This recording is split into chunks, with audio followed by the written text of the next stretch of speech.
What's up, dudes? Mancake here, and I've got another association game for you once again. It's the Miami Heat versus the Sacramento Kings. Obviously, a little bit of a mismatch on paper, but you know I play hard with my Kings, and you know I've got some young talent on my team, so it should be a good matchup, especially with the way I've been playing with this team. But as far as this video goes, it's going to be a little bit different from what you're used to. Going to be just talking pretty much nonstop. Well, I guess I always do that, but no, I'm just going to be talking, you know, real. Going to be just chatting about basketball. It's holiday season. I've got some things to get to as far as GreatStoryBro goes. A couple of little contests, I guess you could say, and looking for a lot of feedback. You know, we haven't done that in a while, so I guess the first thing I want to dive into here would be the topic of our background. We've had a couple of channel comments over the past couple weeks about how we need a less outdated background, and we couldn't agree more. I think our current background was put together in the middle of the night about 5 or 6 months ago. And as you can tell, we don't have very much skills as far as Photoshop goes. So we definitely need a new, fresh look on the channel. We're reaching the point where we now have a lot of subscribers that, you know, might want to come to a good-looking channel page. And once again, I'd like to thank everybody for the 4,000 subscribers. Couldn't do this without you guys, and wouldn't be doing this without you guys. So I guess the thing I wanted to get into here would be the first little contest idea, in that if you're skilled in the ways of making a background and you're interested in making us a background, maybe send us a message on YouTube. If we get enough people that are interested, and it's not just 1 or 2 people making us a background, and there's enough to choose from, we'll more than likely give the winner or the winners, because there could be plural, an opportunity to pick any reward that they want. Basically, it could be, you know, along the lines of, you know, you get to be featured in any one of our videos, playing with us, against us, dominating us, it doesn't matter. Or it could be something along the lines of, you know, oh my, Dwayne Wade. Oh my. Anyway, could be something along the lines of, you know, being in our crew for an entire 24 hours where you just play like non-stop games, and you never know where that could go. If it's fun and we have good times, you might just be a permanent member of our crew. And if all else fails, you'll probably just get a shout out on our channel with a permanent link to your YouTube channel on our channel as well. So there's a lot of potential there.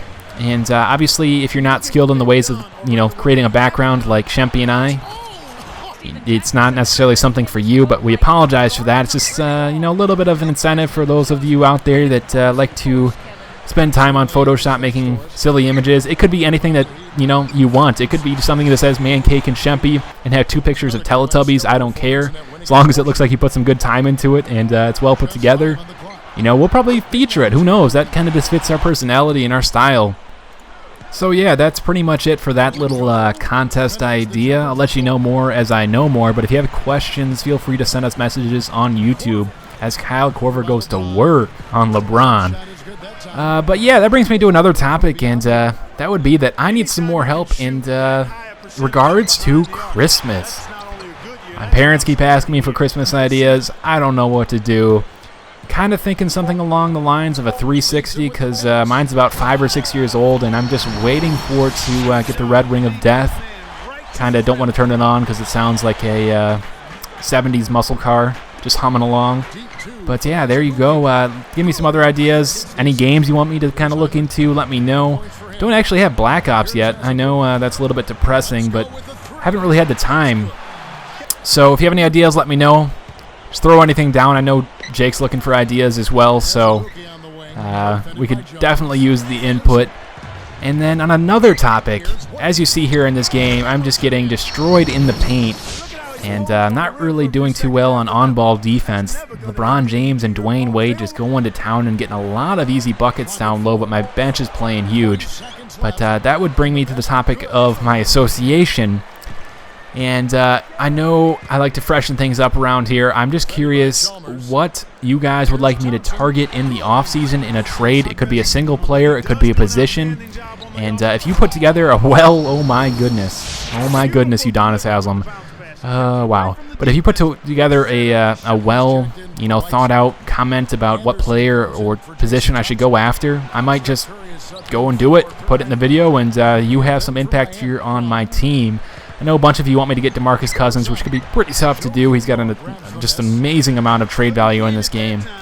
But, give me some feedback on that. I'll, let you know how that goes. And so there's a lot of stuff to be thinking about as I somehow missed that block there on Dwayne Wade.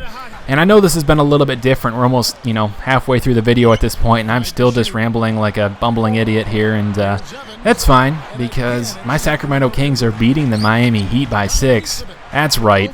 And Paul George, the rookie, is kind of having a little bit of a come-out party here. Gets a steal on LeBron James. Doesn't throw it down. He just, lays it in with the right hand on the left side of the glass there. End of the first half here, though, and not sure what I'm thinking, leaving Dwayne Wade wide open. Showing off that improved range that he's worked on quite a bit throughout his career. Obviously, that's what I'm trying to do with Tyreke Evans, and so far Tyreke has been hitting some big shots this game. Start of the second half here, though, and that would be a great shot from Jason Thompson. And a little bit of a sketchy play here. Of course, LeBron's going to fill the stat sheet, getting the rebound, quickly kicking it to Ilgauskas for the assist. I don't know. Sounds like a stat hog to me, but Tyreke Evans going hard there in the paint, showing off that amazing strength and amazing shot and traffic ability. But LeBron is just starting to heat up here. They're only down 5, and I'm doing everything I can, getting as many players as I can involved. As you see here, once again, Tyreke Evans will hit a good, solid 3 off of a nice little screen, but LeBron James getting scary. Paul George didn't want anything to do with that, and that's another bucket for LeBron. And it looks like I'm forcing the ball to Noah here, but it's actually Paul George, the trailer, who's the benefit of that pass with the deep 2-pointer. And he's just going to town. This time he's on Dwayne Wade, isolating the young rookie, going to go to town with a monster spin dunk, and that is Dwayne Wade's 4th personal foul. Definitely worth another look, and with the and one, the young rookie has got to hit his free throw to ice the play. You make a big play like that, and you're expected to make the free throw on the and one. And of course, I've got to show off the Hall of Fame timer, as always. And of course, Paul George breaking the free throw with his 91 free throw rating. I don't know what's up with that, but LeBron James, yeah, he wasn't too happy with Paul George on that. He dunked so hard he fell on his ass. Excuse my language, but he's not done either. Crazy tip slam there. So LeBron is single-handedly pulling his team back into this game, and I'm certainly making it pretty easy for him, barely even guarding him on some of these jump shots. He's not done either. It just kind of reminds me of his game versus the Pistons in Eastern Conference Finals. I believe it was Game 5, where he scored 25 straight points to lead his team to a victory. So I'm starting to get a little worried, but that's obviously for good reason. And once again, I leave him wide open while he's hot. I'm not sure what I'm even thinking, but I am now down for the first time in a long time. And that lead I once had is quickly evaporated. But Jason Thompson, he's fighting hard. He gets a nice offensive rebound there to find Tyreke Evans, who will drain that nice mid-range jump shot. But, it's far from over at this point. We're still in the third quarter, and haven't really figured out LeBron. Obviously, Kyle Korver isn't working on defense, and once again, I get proof of that as LeBron beats him down the court for a two-handed throwdown. But Kyle Korver playing a little defense just as I'm talking badly about him, just walking the ball up the court. He reminds me why he's on the court. Just a straight dead-eye shooter, doesn't matter who's guarding him. We're now up 2, time is winding down, trying to run a play, but time is running out, so I just jack up a wild shot. And that is good with the bad release from Kyle Korver. So I've now extended my lead to 5, and obviously my primary objective here in the fourth quarter is to limit LeBron James, and what do? But leave him wide open once again for another jump shot. Just wasn't on my best game for sure, but the rest of my team is showing up. A lot of my bench players have played great so far. Kirk Heinrich right there will find Jason Thompson for the one-handed throwdown. And I'm not sure what was up with the Heat this game, but they had a ton of turnovers, a ton of bad passes. And I punished them here with Paul George, just having a great game, the young rookie. And Tyreke Evans to beat the buzzer out of the post, great jump shot. But yeah, I've never seen a Hall of Fame team commit so many unforced turnovers. So I guess that's kind of surprising considering their overalls. And you know, their ability on offense to hopefully not turn the ball over. But right there, I draw the 5th foul on Dwayne Wade. This lead has been trimmed, and Tyreek Evans is just going to work here with another 3. I've taken 9 threes this game, but he's hitting them at a fair percentage, so I never really stopped. This time I'm finding Omri Caspi, and he won't be blocked this time. Somehow getting that nice little soft bounce off the front of the rim, and that'll bounce in. But Chris Bosch, haven't heard too much from him in this game, and he throws it down right there. Omri Caspi was in an obvious mismatch, and this is just a poor play on my part. Somehow Mike Miller steals that ball, or forces a steal, and it's now a 4-point game. I thought I had this game wrapped up. Tyreek Evans is going to have to go to work here, though, going against Eddie House with the step-back jumper. Great defense, but it doesn't matter. That's a great shot from Tyreek. And once again, LeBron with the ball from amazingly far back. He just drains that shot with cold blood in his veins. I don't know what he's thinking. Trying to get to Tyreek here in the post. I get a little bit lucky, I'll admit, but didn't really have an option here. Just chucking it out of that poor position, and I bank that in. I'm not sure how he managed that, but that was a very, very star-like play. And this is the real play of the game. The dagger, I guess you could say.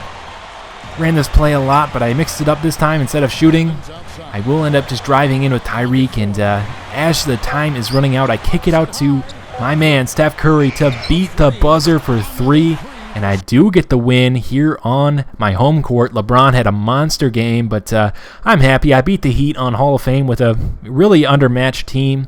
And with that, just want to say once again, if you could respond to some of those random topics I talked about, if you give me some feedback and input, that'd be much appreciated. I have a little bit more of a random topic here, and that would be our Fantasy Football League that we started as a reward for our first contest here on our channel.